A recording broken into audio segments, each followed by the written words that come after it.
제가 입이 좀 되게 서민적이어서 시장 음식을 되게 좋아합니다. 특히 그 찐빵을 되게 좋아하는데 가끔 이제 찐빵을 사 먹거든요. 근데 한 번은 찐빵을 사 먹는데 찐빵 안에 안고가 팥이 없는 것이었어요. 왜냐하면 주인의 실수였던 것 같은데 먹다가 맛이 없으니까 버리고 싶었습니다. 사실은 찐빵의 가치는 밀가루 반죽도 중요하지만 안에 있는 안고 아니겠습니까? 안고 팥이 맛있어야지 찐빵이 맛있습니다. 그래서 겉에 보이는 사실은 것보다도 안에 있는 이 팥이 안고가 그 찐빵의 가치를 이렇게 결정하지 않습니까? 사람도 마찬가지라고 생각했어요. 가끔 어떤 사람들은 어떤 한 사람을 보면서 야 정말 저 사람 진국이야라고 표현할 때가 있어요. 어떤 모습 때문에 진국이야라고 표현합니까? 겉모습이 멋있어 하는 표현이 아니라 마음을 보고 하는 표현이잖아요. 마음이 진국인 겁니다. 외모도 물론 중요합니다. 하지만 내면의 모습이 그 사람의 가치를 만들어 갑니다. 내면이 아름다워야지 진짜 아름다운 사람이 됩니다. 신앙도 마찬가지이죠. 눈에 보이는 그 신앙의 행위, 뭐 교회 사역 같은 것들, 눈에 보이는 것들이 물론 중요하긴 하지만 정말 중요한 것은 내면의 마음이 중요합니다. 신앙의 가치는 그 사람의 마음에 의해서 결정되는 겁니다. 어떤 마음을 가지고 있느냐가 그 사람의 신앙의 그 가치를 결정합니다. 건강한 마음이 있어야지 건강한 삶을 만들어냅니다. 건강한 사랑이 있는 마음은요 공동체를 아름답게 만들어가죠. 하지만 사랑이 없는 그 모습은 그 열정은 오히려 공동체를 어렵게 만들고 갈등하게 만들어가지 않습니까? 그래서 우리는 어쩌면 나는 무엇을 했는지를 살피기보다도 나는 어떤 마음을 가지고 살아가고 있는지, 어떤 마음을 가지고 신앙생활을 하고 있는지를 살펴보는 것이 무엇보다도 중요한 겁니다. 고린도전서 말씀 우리가 너무도 잘 아는 말씀 한번 봐볼까요? 고린도전서 13장 1절부터 3절까지 말씀인데요. 이렇게 좀 표현을 하고 있습니다. 내가 사람의 모든 말과 천사의 말을 할 수 있을지라도 내게 사랑이 없으면 울리는 징이나 요란한 꽹거리가 될 뿐입니다. 내가 예언하는 능력을 가지고 있을지라도 내가 모든 비밀과 모든 지식을 가지고 있을지라도 또 산을 옮길 만한 모든 믿음을 가지고 있을지라도 사랑이 없으면 아무것도 아닙니다. 내가 내 모든 소유를 나눠주고 내가 자랑사나 내 몸을 넘겨줄지라도 사랑이 없으면 내게는 아무런 이로움이 없습니다. 눈에 보이는 어떤 지식, 어떤 사역, 어떤 능력이 있다고 하더라도 그것에 사랑이 담기지 않으면 아무런 가치가 없는 행위가 되고 마는 겁니다. 안고 없는 찐빵이 되는 것과 같습니다. 고린도전서 13장 8절도 그렇게 표현하고 있어요. 같이 한번 읽어볼까요? 같이 한번 읽습니다. 시작.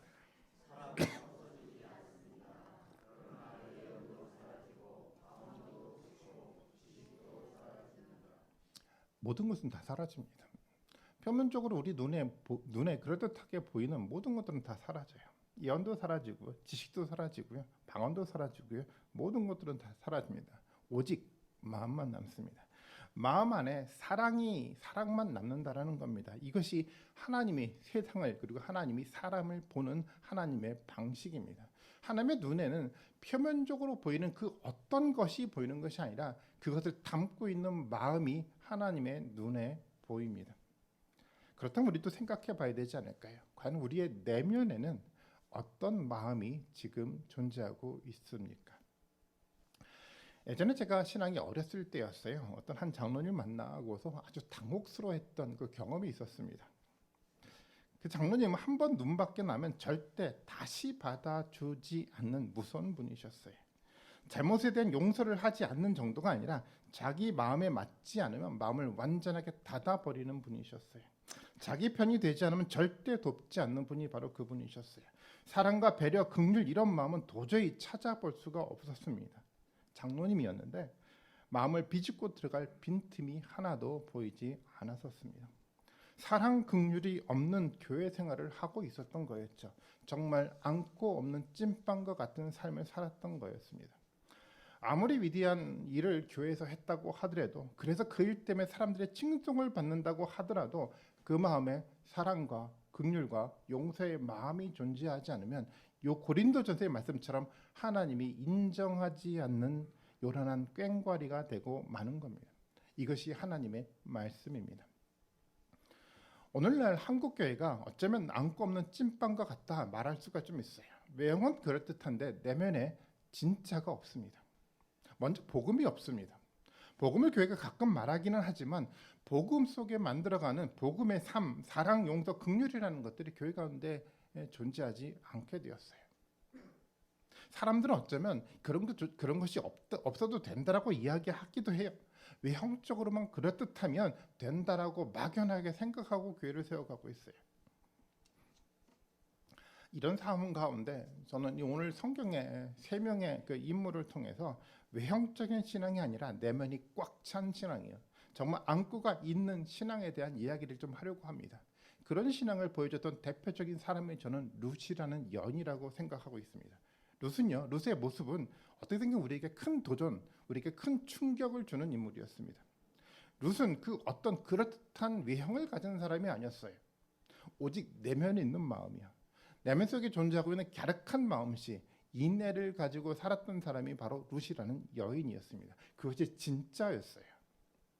룻의 이야기를 여러분 진지하게 한번 읽어보십시오. 룻기는 사사시대를 배경으로 기록된 말씀입니다. 여러분 사사시대가 어떤 시대였습니까? 여러분 잘 아시는 것처럼 왕이 없어서 자기 소견에 옳은 대로 행동하고 살았던 시대가 사사시대였습니다.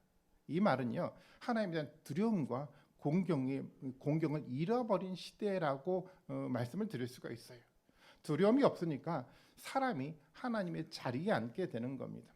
서로 자기가 하나님이 되어 자기 말이 맞다고 주장하며 아주 고집스럽게 살아갔던 시대가 바로 사사시대였습니다. 자기 말이 마치 하나님의 뜻인 양 그렇게 행세를 하고 살아갔던 시대가 사사시대였죠. 사실 우리도 그렇게 생각하고 살아갈 때가 있지 않습니까? 내 생각만 옳다라고 생각을 할 때가 있어요. 이상하게 다른 사람들의 생각과 다른 사람들의 경험에는 문제가 많아 보여요. 그런데 내 생각과 내 경험은 다 옳은 것 같이 보여요. 여러분 정말 그럴까요? 어떻게 이런 생각을 할 수 있습니까? 하나님의 뜻은 하나님에 대한 단순한 지식을 통해서 알아가는 것이 아니라 하나님의 성품을 닮은 사람들에게 보여집니다. 하나님의 성품을 닮아갈 때 하나님의 뜻이 우리 가운데 보여지거든요. 그런데 아직까지 하나님의 성품을 닮아가지 못한 우리가 어떻게 우리의 생각이 옳다라고 얘기할 수 있을까요? 그런데 실제로 많은 사람들이 그렇게 생각하고 살아가고 있었어요. 사사시대가 그랬습니다. 사사시대는 다른 사람들을 존중하지 않았어요. 자기 생각에 맞으면 그냥 그것만을 주장하며 아주 고집스럽게 살아갔습니다. 내 것은 무조건 옳았습니다. 자기가 곧 왕이었어요. 혼돈스러웠습니다. 사실 외형적으로는 그럴듯해 보였어요. 사사기를 읽어보면 하나님과 관계된 용어를 모든 사람들이 사용하고 있다는 것을 발견하게 됩니다. 오늘날 용어로 말한다고 한다면 사람들이 모여서 예배에 대해서 얘기하고 교회 부흥에 대해서 논의하고 전도, 기도, 선교 등 그럴듯한 용어로 이야기를 하고 그리고 그럴듯한 그 용어를 가지고 회의를 했습니다. 표면적으로 볼 때는 아무런 문제가 없어 보였어요. 좋은 말을 정말 많이 했습니다. 말만 들으면 모든 것들이 아주 정상적으로 보였어요. 모두가 다 옳아 보였어요. 총회도 멋지게 진행했습니다. 그런데 그 회의를 하면 할수록 어려워졌어요. 회의를 하면 할수록 그들은 혼돈스러워졌어요. 여러분 사사기를 보십시오.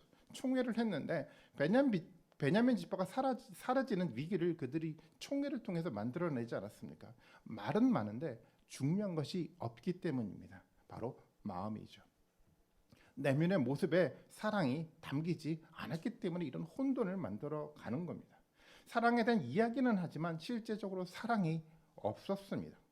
용서에 대해 강조를 하고 그래서 용서에 대해 수없이 설교도 하고 그 설교를 수없이 듣기도 했지만 실제적으로 용서를 하지 않았습니다. 그럴듯해 보이는 말과 그럴듯해 보이는 모양은 있었는데 그 모양 안에 진짜가 있지 않았습니다. 이것이 사사시대의 모습이었죠. 안고 없는 찐빵이었습니다. 맛이 없어서 쓰레기통에 버리고 싶은 찐빵과 같은 신앙을 가지고 있었던 거였습니다. 이런 가운데 룻이 등장을 했어요. 이스라엘에 기근이 들었죠. 이 기근은요, 단순하게 식량이 없어서 생긴 기근을 말하는 것이 아니라 이 기근의 모습을 통해서 룻기는요, 정말 마음이 사라진 가짜 신앙을 가지고 있는 것을 통해서 만들어져가는 영적 기근을 말하고 싶어 하는 겁니다. 모양은 있는데 진짜 마음이 없어서 생겨난 영적 기근이에요. 이런 영적 기근의 상황에서 이스라엘을 구원해야 될 어떤 한 사람이 필요해 보였습니다. 사사기에 등장하는 사사들과 같은 영웅 같은 그런 인물이 등장해서 이스라엘을 구해내야지라는 생각을 갖게 합니다. 그런데 오늘 정말 예상치 못한 사람이 등장했습니다. 나오미를 위기에서, 이스라엘을 위기에서 구해내야 될 가장 중요한 한 인물이 등장하는데 그 인물이 누구였습니까? 바로 룻이라는 한 여인이었습니다. 말이 됩니까 이게? 그래도 그럴듯하게 보이는 사람이 있어야 되는데 아니 이방 여인이었던 룻이라니요. 말이 되지 않아요. 룻은 이스라엘 사람이 아니었어요. 하나님에 대한 지식도 거의 없었습니다. 제사, 예배, 기도도 드릴 줄 모르는 사람이었어요. 룻에게는요 하나님에 대해 말할 수 있는 이야기거리가 존재하지 않았습니다. 그런 사람이 지금 등장한 겁니다. 여러분 이해가 좀 되십니까? 얼마 전 길을 가는데 어떤 차가 뒤에 이런 이야기를 써서 붙이고 가더라고요. 진짜 왕초보래요. 그래서 이런 이야기 있더라고요. 정확하게 제 기억을 못하는데 엑셀이 뭔지 그 브레이크 페달이 뭔지도 구분하지 못합니다. 이런 내용이 써져 있었어요. 재미있었죠. 초보가 아니라 진짜 왕초보라고 쓰여져 있었어요. 전 룻이 바로 그런 사람이라고 생각합니다. 진짜 왕초신자가 룻이었습니다. 교회에 대해 아무것도 모르는 사람이었어요. 그런데 어떻게 이런 사람이 이스라엘을 그리고 교회를 위기에서 구해낼 수 있었을까요? 이유는 하나였습니다. 그 마음에 하나님의 인애가 자리를 잡았기 때문에 그렇습니다. 룻은요 내면이 아름다운 사람이었어요. 지식도 말도 아닌 갸륵한 마음을 가진 아주 예쁜 마음을 가진 한 여인이었습니다. 자기 고집에서 나오는 화려한 말을 하는 사람이 아니라 예쁜 마음을 가지고 그 마음 가지고 살아가는 한 여인이 룻이라는 여인이었습니다. 이런 사람은요 어떤 말씀을 들으면요 머리가 아니라 마음에 새깁니다. 마음의 말씀을 담고 그리고 실제로 그 말씀을 붙들고 살아가는 사람이 이런 마음을 가진 사람이었습니다.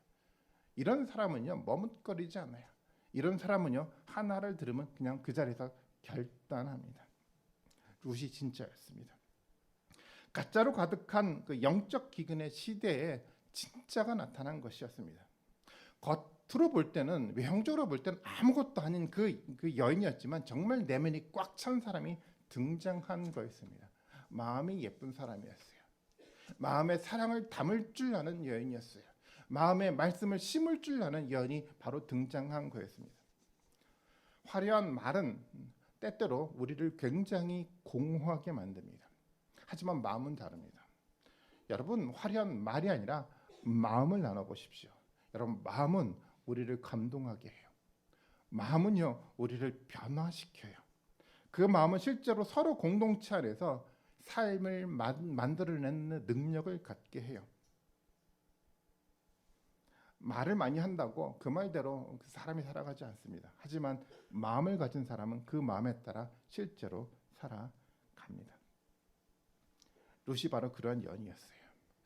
어떻게 이 룻이 이런 예쁜 아름다운 내면이 꽉 찬 신앙을 갖게 되었을까요? 룻기를 한번 읽어보십시오. 룻기는요 룻의 시어머니였던 나오미에 대한 이야기로 기록이 좀 되어 있습니다.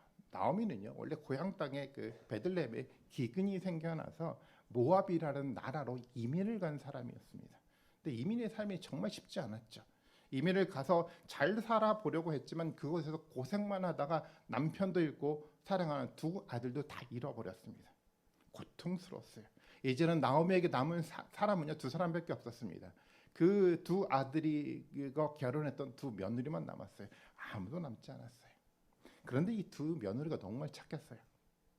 남편이 세상을 떠났지만 시어머니를 모시고 살겠다라고 했던 사람들이 두 며느리였어요. 이 정도의 마음만 있어도 충분해 보였는데 룻은요 이 시어머니 고생길을 따라가겠다고 나섰던 사람이 이 룻이라는 여인이었어요. 젊은 여인이었어요. 아이도 있지 않았어요. 언제든지 다시 시작할 수 있는 여인이었습니다. 그런데 그 모든 것을 포기하고 이 룻은 시어머니가 함께 고통의 길을 걸어가겠다고 선언했던 여인이었어요. 어떻게 이렇게 살아갈 수 있습니까? 물론 다른 며느리인 오르바는 아주 현실적인 선택을 하죠. 모압에 남기로 했어요. 아주 합리적인 선택을 한 겁니다. 아무도 그를 비난할 일이 없었어요. 그렇게 하는 것이 너무도 당연했습니다. 그런데 룻은 이 당연한 삶을 포기하고 그렇게 하지 않아도 아무도 비난하지 않는데 시어머니를 따라 나선 것입니다. 왜 그렇게 했습니까? 이 여인의 마음에는 갸륵한 마음씨가 있었거든요. 마음이 예뻤습니다. 그 마음을 결단하게 했어요. 그리고 나오미의 고통을 함께 짊어지기로 결단하고 나오미를 따라 나선 겁니다. 내면이 꽉 찬 사람이었습니다. 그리고 이 마음에 나오미의 신앙이 들어갑니다. 나오미는 어떤 신앙에 대한 의식을 가지고 있었는데 어떤 신앙이냐면 대를 잇게 만들어서 하나님의 축복이 자신의 가족에서 끊기지 않기를 바라는 신앙을 갖고 있었어요. 이 신앙이 어떤 신앙입니까? 언약에 대한 신앙이었어요. 언약 신앙이었습니다. 이 언약 신앙이 룻에게 심겨진 거였습니다. 마치 좋은 땅에 하나님의 말씀의 씨가 심겨져 좋은 열매를 맺게 하는 것처럼 나오미의 이 신앙이 룻의 예쁜 마음에 떨어진 겁니다. 그의 마음에 하나님의 인애, 히브리어로 헤세드가 생겨나기 시작을 했어요. 말의 논리가 아닌 마음에 심겨진 거였습니다. 룻기 1장 16절의 말씀 봐볼까요? 이렇게 얘기를 하고 있습니다. 룻이 대답하였다. 나더러 어머님 곁을 떠나라거나 어머님을 뒤따르지 말고 돌아가라고 강요하지 마십시오.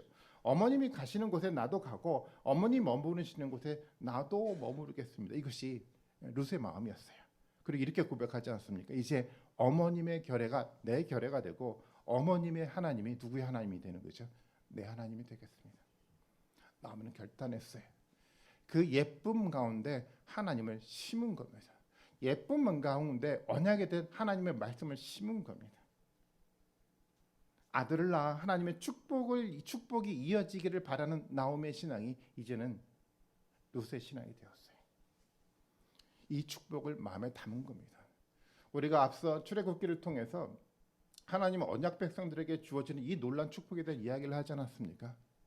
이 룻은요, 그 신앙을 마음에 품게 되었던 거였어요. 룻기를 읽어 내려가다 보면 또 다른 한 여인이 등장을 해요. 어떤 여인이냐면 다말이라는 여인입니다. 여러분 잘 읽어보면 찾을 수 있는데요. 룻기 4장 12절 말씀인데 한번 봐볼까요? 이렇게 얘기를 하고 있어요. 주님께서 그 젊은 부인을 통하여 그대에게 자손을 주셔서 그대의 집안이 다말과 유대 사이에서 태어난 아들 베레스의 집안처럼 되게 하시기를 빕니다. 룻을 보면서 누구를 끄집어내죠? 사람들은 다말을 끄집어내요. 두 여인이 비교가 돼요. 다말이 어떤 여인이었습니까?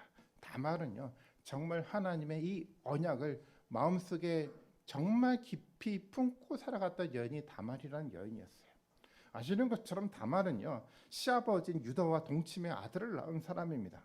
사실 상황을 보면 이해가 되지 않아요. 말도 되지 않는 상황을 만들어갔습니다. 근데 이런 상황을 만들어간 가장 커다란 이유는 뭐냐면 다말 마음속에 심겨졌던 언약에 대한 신앙 때문이었습니다. 다말은 원래 유다의 첫째 아들인 엘과 결혼을 했죠. 그런데 엘은 하나님의 언약 관계를 너무 쉽게 생각했어요. 마치 야곱의 형인 에서처럼 언약의 관계를 너무 쉽게 생각했어요. 하나님에 대한 두려움과 공경이 없었습니다. 언약은 쉬웠고 신앙은 그에게 너무 쉬운 거였어요. 그렇게 가볍게 쉽게 생각하는 그것을 하나님은 죄로 여기고 그를 심판했습니다. 둘째 아들도 마찬가지였어요. 하나님은 쉽게 언약 관계를 생각하는 둘째 아들인 오난도 죽였어요. 그를 심판했어요. 남은 아들은 마지막 셋째 막내 셀라만 남았죠. 다말은 셀라가 성장하기를 기다려야 했습니다. 그런데 유다조차도 시아버지인 유다조차도 시간이 지나가자 언약 관계를 쉽게 생각하고 언약 관계를 통해서 만들어져가는 하나님의 축복에 대한 갈망이 열망이 사라지기 시작을 했어요. 약속이 마음속에서 사라지기 시작했어요. 사실 많은 사람들이 유다처럼 살아가게 되지 않습니까?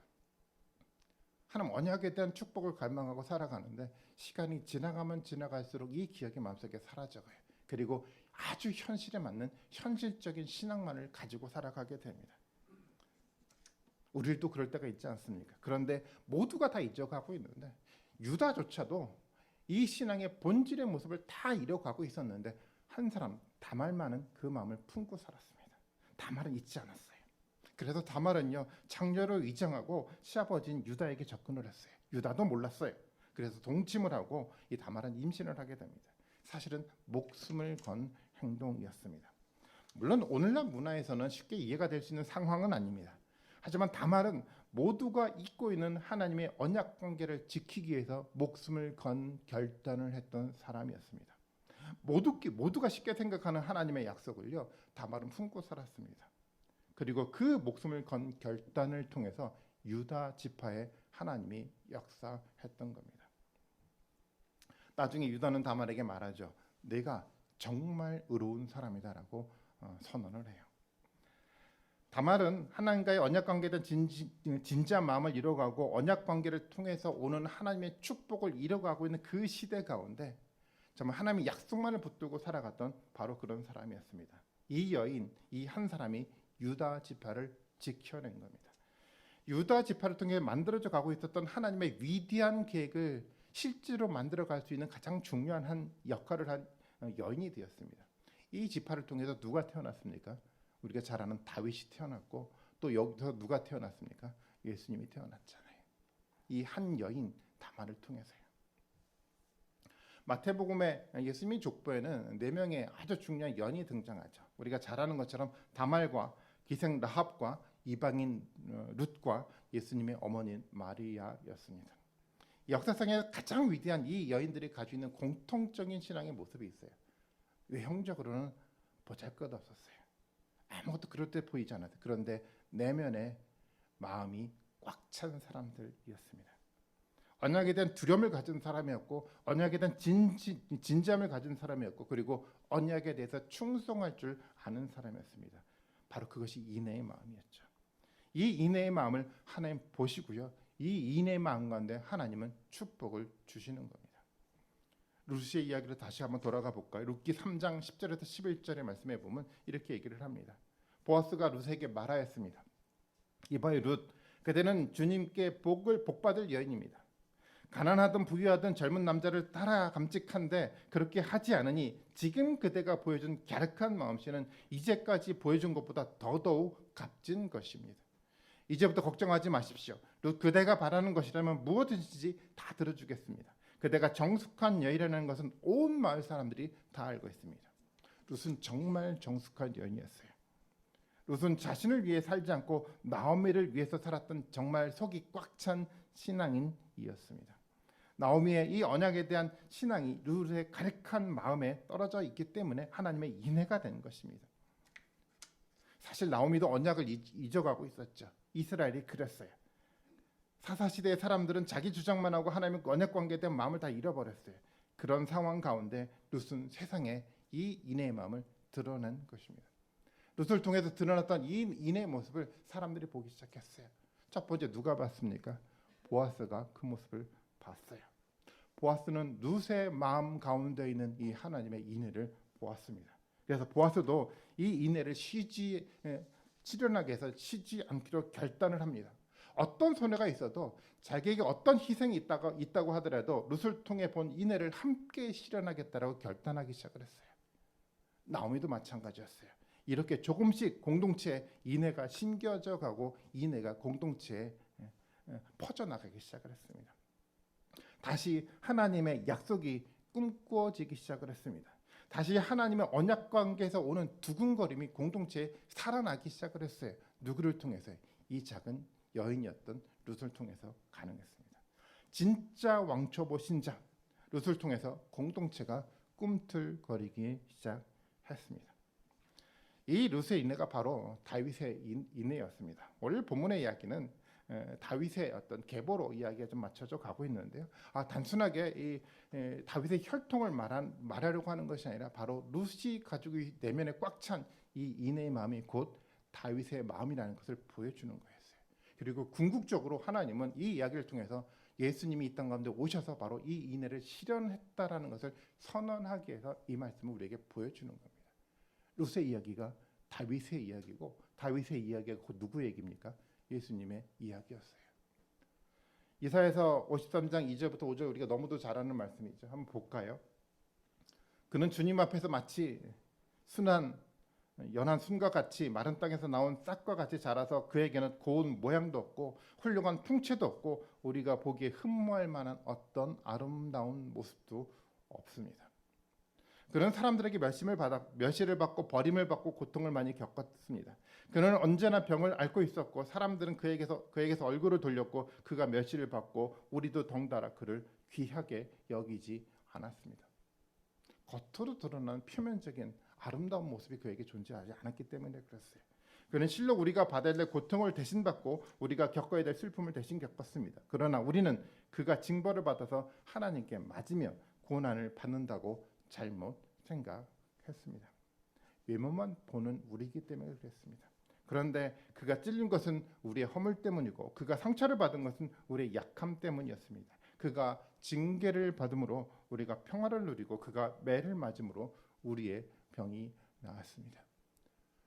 아무것도 보이지 않는, 그럴듯하게 보이지는 어떤 것도 보이지 않았던 그 예수님 안에 존재하고 있었던 정말 꽉 찬 인애의 사랑의 마음이 우리를 회복시켜 준 겁니다. 예수님에게는 어떤 고운 모양이 없었습니다. 그러나 내면에 세상에서 가장 강력하고 가장 위대한 인애의 마음이 존재하고 있었습니다. 예수님은 십자가를 통해서 그것을 실현했어요. 우리는 그 인애의 모습을 십자가에서 봤습니다. 아주 작은 도시였던 예루살렘의 그 십자가에서 시작된 이 인애의 실현이 역사를 꿈틀거리게 만들지 않았습니까? 회복의 역사를 이 십자가를 통해서 만들어갔어요. 그 십자가 인애를 통해 오늘 우리도 회복되었습니다.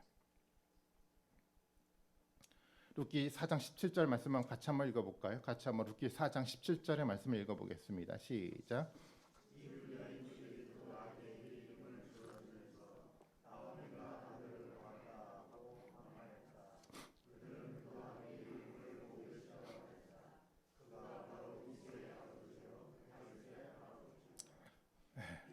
나오미가 아들을 보았대요. 나오미가 아들을 얻었습니다. 텅텅 비어서 돌아왔던 나오미 삶이 채워지기 시작한 겁니다. 다시 하나님의 축복의 약속이 나오미의 삶에 나타나기 시작을 했어요. 이스라엘의 역사에 희망이 보이기 시작했습니다. 어두움은 조금씩 사라져가고 그 어둠 속에서 작은 희망이 싹트기 시작을 했습니다. 이 희망은 다윗에게서 선명하게 드러났고 예수님을 통해서 실제적으로 드러났습니다. 오늘 우리는 언약의 관계를 가볍게 생각하고 세워져가는 많은 교회를 보게 돼요. 외형만 집중하고 내면의 마음은 잃어버리고 있는 교회를 보게 됩니다. 빛은 꺼져가고 있고 복음은 교회에서 사라지고 있습니다. 안고 없는 찐빵과 같은 교회를 지금도 만들어가고 있습니다. 어쩌면 이런 상황 가운데 하나님은 룻과 같은 여인을 찾고 계시지 않을까요? 하나님은 어쩌면 여러분들을 향해 룻과 같은 여인이 되라고 말씀하고 있지 않을까요? 많은 지식이 없어도 됩니다. 많은 경험이 없어도 돼요. 갸륵한 마음씨 하나만 가지고 있으면 됩니다. 그 마음에 하나님의 말씀을 여러분 떨구십시오. 그 마음에 하나님의 인애가 생겨나도록 여러분 말씀을 심어 넣으십시오. 그러면 됩니다. 그러면 그 마음에 하나님의 인애가 자라가게 되어 있습니다. 진짜 왕초보라도 괜찮아요. 어려도 괜찮아요. 어떤 직분을 갖고 있지 않아도 괜찮습니다. 하나님에 대한 지식이 많지 않아도 괜찮아요. 예쁜 마음 이 하나만 마음만 가지고 있으면 돼요. 이 예쁜 마음에 말씀을 심어 넣기만 하면 되는 겁니다. 하나의 말씀만 여러분 이 마음에 여러분 심어 넣으십시오. 그리고 그 마음을 여러분 나누십시오. 그러면 하나님이 여러분들 가운데 나타나실 겁니다. 저는 우리 교회가 그런 마음을 갖는 교회가 되었으면 좋겠습니다. 내면이 아름다운 교회가 되어야 합니다. 내 주장이 아닌 상대의 주장을 배려심 있게 받아들일 수 있는 마음을 가질 수 있는 교회가 되었으면 좋겠습니다. 내가 아닌 다른 사람, 공동체를 위해서 헌신할 수 있는 인애의 마음 하나를 가지고 있는 교회 공동체가 되었으면 좋겠어요. 저는 그래서 여러분들이 왕초보 신자가 되기를 바라고 있습니다. 그동안 내가 가졌던 지식, 그동안 내가 가졌던 많은 종교의 경험들을 다 마음에서 지워버리시고요. 왕초보 신자가 돼서 다시 한번 하나님의 말씀을 마음속에 심어 넣는 그런 성도들이 되셨으면 좋겠습니다. 그 마음을 심어 넣으면 하나님의 그 마음 가운데 역사하실 겁니다. 그 마음 가운데 새로운 꿈을 우리에게 주실 거고, 오늘 본문에서 보여줘 주었던 것처럼 이 공동체 가운데 새로운 희망이 보일 겁니다. 회복의 역사가 만들어져 갈 겁니다. 다른 교회의 외형적인 모습을 따라가지 않는 교회가 되었으면 좋겠어요. 지금 우리에게 주시는 하나님의 말씀을 통해서 보여주는 새로운 길을 찾으셨으면 좋겠어요. 그 길 속에서 하나님 열어가는 그 길 속에서 만들어져가는 위대한 하나님의 신앙의 축복을 받아 드렸으면 좋겠어요. 여러분, 왕초 신자가 여러분 되십시오. 마음이 꽉 찬 정말 진국 신앙을 갖는 여러분들이 되십시오. 화려해서 사람들이 칭송하는 그런 신앙이 아니라 정말 하나님이 인정하고 하나님이 칭송하는 그런 신앙을 갖는 우리 모든 분들이 되셨으면 좋겠습니다. 그 이 마음 하나면 좋게요. 이 마음 하나면 하나님의 교회는 반드시 세워져 갑니다. 이 모든 축복을 결단하고 다짐하고, 그래서 이 축복을 온전하게 받아 누리는 우리 모든 성도님들이 되시기를 주님의 이름으로 축원드리겠습니다. 같이 한번 기도하시겠습니다. 오늘은 같이 한번 기도할 때, 우리 기도하실 때 우리 성찬위원들은 성찬식을 준비해 주시고요. 우리 마음속에 정말 왕초보 신자가 되게 해달라고 기도드렸으면 좋겠어요. 사실은 제가 오늘 새벽에 원고를 계속 수정하고 이렇게 하다가 맞췄는데, 이렇게 하다 보면 제 마음속에 이런 생각이 들어요. 오늘 설교 망쳤구나. 막 수정하다 보면 망쳐요. 근데 문득 이런 마음이 들더라고요. 많은 성도님들에게 많은 지식을 전달하는 게 중요한 것이 아니라 내 마음 가운데, 제 마음 가운데 하나님의 인내의 이 따뜻한 마음 하나를 품는 게 중요하구나라는 생각이 좀 들었어요. 여러분, 우리 마음속에 이 마음을 좀 품도록 여러분 기도해 주십시오. 설교 망쳐도 돼요. 여러분, 이야기 다 망쳐도 돼요. 좀 우리 마음 하나를 여러분 지키십시오. 그런 교회가 되게 해달라고 이 시간 같이 한번 기도드렸으면 좋겠습니다. 기도하시겠습니다.